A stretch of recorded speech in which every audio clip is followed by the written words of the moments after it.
स्वागत है आप सभी का फिर से हमारी एक नई वीडियो में। तो पिछले वीडियो में हमारी एक कमेंट आया था कि पुराने इन्वर्टर की वीडियो क्यों बनाते हो, नए इन्वर्टर की वीडियो क्यों नहीं बनाते। तो जो इस फील्ड में लोग नए हैं और अभी हमारे साथ मिलकर काम सीख रहे हैं, ये वीडियो मेनली उनके लिए बनती है जो हमारे साथ जुड़े हुए हैं और काम सीखना चाहते हैं। और आपको कमेंट को लेकर मैंने एक जो इस टाइम रनिंग कंडीशन में इन्वर्टर चल रहे हैं एक्साइड मैजिक, ये पीसीबी उठाई है। और आज की इस वीडियो में मैं कंप्लीट ड्राइव सेक्शन के ऊपर बात करने वाला हूं डायग्राम के साथ ही साथ मैं आज की वीडियो में ये भी बताने वाला हूं कि हमारी ऑनलाइन क्लास में किस तरह की क्लास जो है वो कराई जाती है, किस तरह से सेक्शन बाई सेक्शन हम फॉल्ट फाइंडिंग की ओर चलते हैं और डायग्राम के अंदर आपको क्या क्या देखने के लिए मिलता है, कंपोनेंट की लोकेशन प्लस कंपोनेंट की वैल्यू और माइक्रो की पिन डिटेल भी हम अपनी क्लास के अंदर आपको प्रोवाइड कराते हैं। तो सबसे पहले हम देख लेते हैं एक्साइड मैजिक की पीसीबी कुछ इस तरह को देखने के लिए मिलती है। सबसे पहले इस पीसीबी में जब नए लोग इसे पकड़ते हैं तो जो कन्फ्यूजन होता है, जैसे मान लीजिए आपके पास अगर कोई लुमिनस या फिर माइक्रोटेक की पीसीबी होती है, यहाँ पर देखिए 172 की पीसीबी है और ये एक माइक्रोटेक की पीसीबी है। तो इसके अंदर जब हम अपनी ऑन टेबल टेस्टिंग करते हैं तो पीसीबी को जब हम बैटरी से कनेक्ट करते हैं तो माइक्रोटेक की पीसीबी जो है वो तुरंत ऑन हो जाती है, डायरेक्ट ऑन हो जाती है। यहाँ पर स्विच के 2 पॉइंट हमें दिए होते हैं, यहाँ से हम ऑन या ऑफ अपनी मर्जी से कर सकते हैं। साथ ही साथ अगर आप लुमिनस में देखोगे तो यहाँ पर भी हमारा स्विच, ग्राउंड और 12 वोल्ट के प्रिंट होते हैं। तो इस पीसीबी के अंदर पहले और तीसरे पॉइंट को ऑन करने से आपकी पीसीबी ऑन हो जाती है। और ऐसे ही काफ़ी सारी पीसीबी जो हम काम करते हैं उसमें होती है कि स्विच का पॉइंट अलग से दिया होता है। लेकिन इसमें नए लोग कन्फ्यूज इसलिए हो जाते हैं कि जब वे इस पीसीबी में ऑन टेबल टेस्टिंग करते हैं, प्लस और माइनस देकर पीसीबी को ऑन करने की कोशिश करते हैं तो पता नहीं चल पाता, क्योंकि इस डिस्प्ले के कनेक्टर ही में ही स्विच के पॉइंट दिए होते हैं। तो उन्हें पता नहीं चल पाता है कि इस पीसीबी को किस तरह से ऑन करना है बिना डिस्प्ले पैनल के। तो आज की इस वीडियो में मैं आपको बताने वाला हूं कि आप इस पीसीबी की ऑन टेबल टेस्टिंग किस तरह से कर सकते हैं। साथ ही साथ ड्राइव सेक्शन के ऊपर भी हम अच्छे तरह से बात करने वाले हैं। तो सबसे पहले देखिए, मैं आपको डायग्राम दिखा देता हूँ। क्लास के अंदर भी हमारे इसी तरह से डायग्राम दिए जाते हैं। यहाँ पर देखिए वाटरमार्क यहाँ पर हमारी वेबसाइट जो लगी हुई है www.powertech.in का लगा हुआ है। अगर आप इस पीसीबी का कंप्लीट डायग्राम खरीदना चाहते हो तो आप डिस्प्ले पर दिए गए नंबर से हमसे कांटेक्ट कर सकते हैं। काफ़ी कम प्राइस में आपको इसका कंप्लीट डायग्राम माइक्रो कंट्रोलर की पिन डिटेल के सहित मिल जाएगा। और साथ ही साथ इस डायग्राम के अंदर आपको एक अच्छी बात देखने के लिए ये मिलेगी कि इसमें सेक्शन बाई सेक्शन हर एक सेक्शन का डायग्राम आपको अलग है। जैसे मान लीजिए रिले सेक्शन का डायग्राम अलग है, ओवरलोड सेक्शन का डायग्राम आपको लिए अलग बनाया गया है, चेंज ओवर सेक्शन अलग है और बैटरी लेवल सेक्शन अलग है। तो यहाँ पर हम बात कर लेते हैं जो हमारी आज की क्लास है। तो सबसे पहले देखिए, इस पीसीबी के अंदर टोटल हमारा 32 पिन का माइक्रो कंट्रोलर यूज किया जाता है। स्क्वायर वेव पीसीबी होने के कारण माइक्रो कंट्रोलर की केवल 2 पिनों को ही मोस्फेट की ड्राइव के लिए यूज में लिया गया है।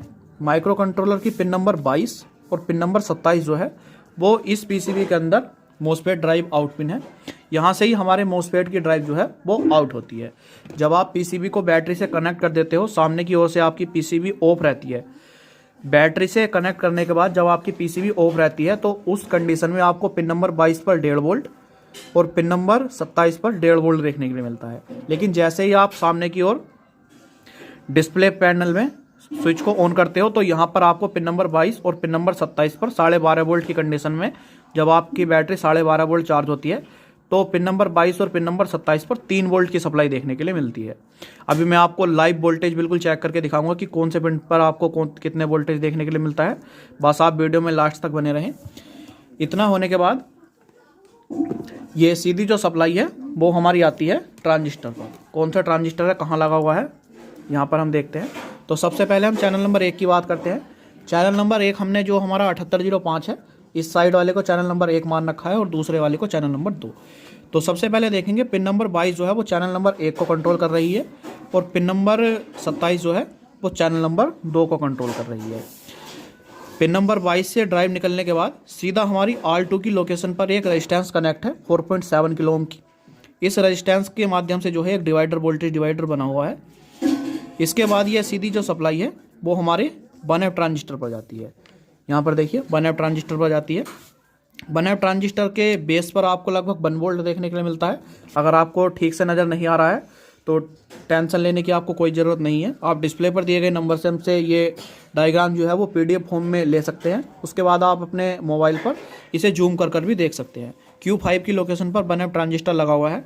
इसके बेस पर आपको 1 वोल्ट देखने के लिए मिलता है और इसके एमीटर से एक रेजिस्टेंस और कनेक्ट की गई है जो कि हमारा R14 की लोकेशन पर 10 किलो ओम की रेजिस्टेंस है। ये रेजिस्टेंस हमने ग्राउंड से कनेक्ट कर रखी है और इसके बाद जो है 1 amp ट्रांजिस्टर का जो कलेक्टर पिन है वो हमारी सीधी एक अगला जो हमारा 1 amp ट्रांजिस्टर Q4 की लोकेशन पर लगा है इसके बेस से कनेक्ट है डायरेक्ट। यहाँ पर मैं आपको साथ ही साथ कंपोनेंट की लोकेशन पर दिखाता चलूँगा। तो यहाँ पर देखिए सबसे पहले जो है वो हमारा Q5 की लोकेशन पर ट्रांजिस्टर लगा है। 5 की लोकेशन पर जो ट्रांजिस्टर है वो हमारा इस जगह लगा हुआ है और इसका कलेक्टर जो है वो सीधा हमारे Q4 के बेस से कनेक्ट है और जो हमारा Q11 की लोकेशन पर ट्रांजिस्टर है वो हमारा यहाँ पर लगा हुआ है। तो इतना हमने समझ लिया है।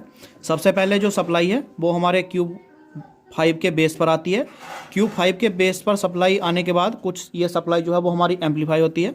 एम्पलीफाई होने के बाद सीधे कलेक्टर से सप्लाई हमारी आउट होती है Q5 के और ये सप्लाई जो है वो हमारे Q5 के बेस पर आती है। लगभग 6 वोल्ट आपको Q4 के बेस पर देखने के लिए मिलता है। इसके बाद Q4 का बेस और कलेक्टर जो है वो हमारा एक R1 10 किलो ओम की रेजिस्टेंस के माध्यम से आपस में शॉर्ट किया हुआ है ताकि ये सप्लाई जो है वो हमारी ज़्यादा ना बने और ये सप्लाई जो है वो हमारी मेंटेन रहे, रेगुलेट रहे। यहाँ पर देखिए Q4 जो है वो यहाँ पर लगा हुआ है और R1 की जो रेजिस्टेंस है वो हमारी यहाँ पर लगी हुई है। इसके बाद हमारा जो है वो Q4 के एमीटर पर एक हमने डायोड यूज किया है। A7 जो है इसकी वैल्यू है। इसके एमीटर पर आपको लगभग 6 वोल्ट की सप्लाई देखने के लिए मिलती है और इस डायोड का हमारा कैथोड जो है वो एमीटर के साथ कनेक्ट है और एनोड जो है वो सीधा हमारा Q11 की लोकेशन पर जो ट्रांजिस्टर लगा हुआ है उसके कलेक्टर से कनेक्ट है और Q11 का जो हमारा बेस है वो Q5 के एमीटर से कनेक्ट है। ये तीनों ट्रांजिस्टर जो है वो आपस में एक दूसरे से कनेक्ट हैं। Q11 की जो हमारा एमीटर है वो ग्राउंड से कनेक्ट है। तो इतना हमने समझ लिया है कि कौन से ट्रांजिस्टर की कौन सी पिन किससे कनेक्ट है। अब हम बात करते हैं जो हमारी मेन है कि इसके अंदर आखिरकार ड्राइव जो है वो किस तरह से बूस्ट कराई गई है। तो यहाँ पर हम देखते हैं। तो देखिए सबसे पहले हमारे इसके अंदर जो मोसफेट यूज होते हैं वो है हमारा 110N8FB या फिर आप इसकी जगह P80 मोसफेट भी यूज कर सकते हो, कोई भी प्रॉब्लम आने वाली नहीं है। तो यहाँ पर जो है इसके सोर्स टू गेट जो है वो एक रेजिस्टेंस यूज की गई है R7 की लोकेशन पर और इसके जो हमारे गेट से रेजिस्टेंस कनेक्ट है वो है 22 ओम की। ये रेजिस्टेंस ज़्यादातर आपको ख़राब देखने के लिए मिलेगी। इसके बाद जो है ये सीधी सप्लाई जो है वो हमारी बूस्ट होकर Q4 की लोकेशन पर जो हमारा ट्रांजिस्टर लगा है इससे सीधी जो हमारी ड्राइव है वो बूस्ट होती है इसके एमीटर से और ये जो हमारा डायोड है A7 की लोकेशन पर ये इस ड्राइव को मोसफेट तक पहुंचाने का काम करता है। इसी तरह से जो है वो हमारा चैनल नंबर 2 काम करता है। सबसे पहले इसमें पिन नंबर 27 से ड्राइव आउट होती है। ये ड्राइव आउट होने के बाद सीधी हमारा Q19 के लोकेशन पर जो ट्रांजिस्टर है इस पर आती है। इसके बेस पर लगभग आपको 1 वोल्ट देखने के लिए मिलता है और इसके कलेक्टर से आपको लगभग 6 वोल्ट की सप्लाई आउट होती है जो सीधा हमारी Q18 पर जाती है। Q18 के बेस पर Q18 के एमीटर से जो है ये सीधी हमारी ड्राइव बूस्ट होकर मॉसफेट पर चली जाती है। Q19 का जो हमारा बेस है यहाँ पर 1 वोल्ट की सप्लाई आती है और इसका एमीटर जो है वो हमारा Q20 के बेस से कनेक्ट है। इस तरह से ये अगर आपको कन्फ्यूजन इसके अंदर हो रहा है तो जब आप डायग्राम खरीदोगे और उसके अंदर जब आप जूम करके देखोगे तो आपका कन्फ्यूजन जो है वो पूरी तरह से दूर हो जाएगा क्योंकि इसके अंदर जो है वो हमारा वोल्टेज भी लिखा हुआ है। अब हम देखते हैं कि इस चैनल के ऊपर हमारी ड्राइव किस तरह से आती है। तो यहाँ पर देखिए R17 की लोकेशन पर 22 ओम की रेजिस्टेंस जो है वो लगी हुई है। ये रेजिस्टेंस जो है वो हमारी ड्राइव जो ट्रांजिस्टर के माध्यम से बूस्ट हो रही है उसे मॉसफेट तक पहुँचाने का काम करती है। ये वीडियो मैं लंबी भी कर सकता हूँ जिससे आपके सारे डाउट क्लियर हो जाए, लेकिन मैंने कई बार देखा है जब मैंने अपनी वीडियोस को लंबी बनाया है, आपको समझाने की ज़्यादा कोशिश की है, तब वीडियो पे व्यूज़ कम आए हैं और आपने उन वीडियो को पसंद नहीं किया है। तो इसलिए ये वीडियो मैं थोड़ा फास्ट फॉरवर्ड में बना रहा हूँ। जब इस पीसी में आपको ओवरलोड देखने के लिए मिले तो आपको क्या चेक करना है, सबसे पहले आपको ये तीनों ट्रांजिस्टर को चेंज कर देना है। दोनों साइड में आपको टोटल 6 ट्रांजिस्टर देखने के लिए मिलते हैं। 6 के 6 ट्रांजिस्टर आपको एक ही बार में चेंज कर दें हैं। 1 रुपये का ट्रांजिस्टर आता है, 6 रुपये आपको एक बार में इन्वेस्ट कर देना है।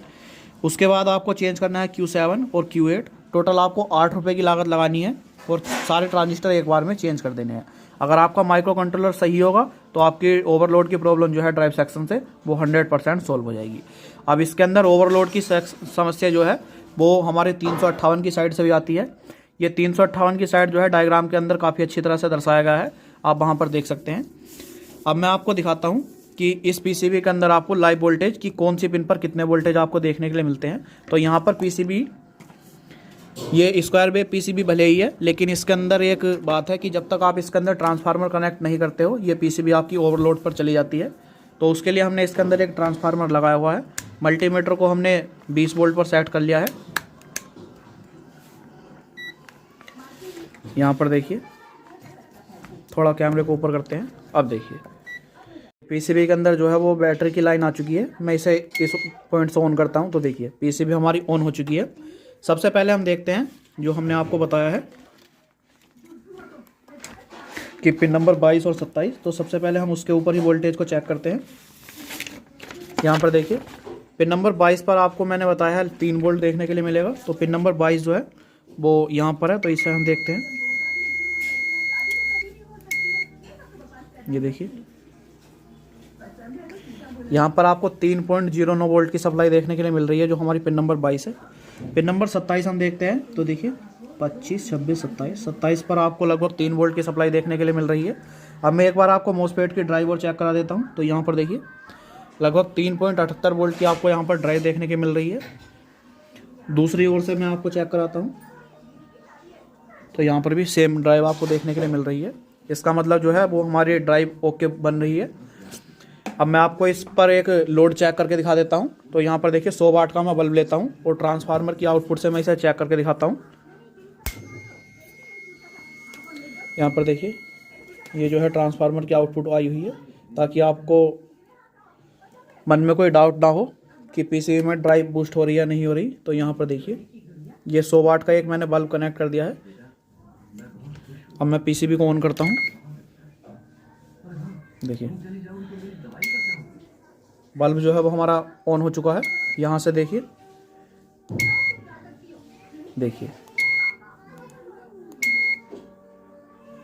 तो अब आपके मन में कोई कन्फ्यूजन नहीं होना चाहिए। मैं इसे हटा देता हूँ। अब मैं आपको ट्रांजिस्टर के ऊपर भी सप्लाई चेक करके दिखाने वाला हूँ। तो देखिए सबसे पहले हमने आए थे जो हमारा Q5 की लोकेशन पर ट्रांजिस्टर लगा था। इसके बेस पर लगभग 1 वोल्ट देखने के लिए मिलेगा। तो यहाँ पर हम देखते हैं कितना वोल्ट है। तो यहाँ पर लगभग 1.36 वोल्ट आपको देखने के लिए मिल रहा है। इसके कलेक्टर पर लगभग हमने 6 वोल्ट आपके लिए बताए थे। तो यहाँ पर लगभग आपको 5 वोल्ट की सप्लाई देखने के लिए मिल रही है। और ये सीधी जो सप्लाई है वो Q4 के हमारे एमीटर से आउट होगी। यहाँ पर देखते हैं तो यहाँ पर लगभग 4.25 वोल्ट की सप्लाई आउट हो रही है। इसके बाद हम आए थे Q19 पर। Q19 के बेस पर आपको लगभग 1 वोल्ट देखने के मिल रहा था। तो यहाँ पर देखिए 1.36 है। ये सीधी सप्लाई जो है वो इसके कलेक्टर पर गई थी जो हमारा Q20 लगा हुआ था 3.80, और इसके एमीटर से जो है ये सप्लाई हमारी आउट हो रही थी।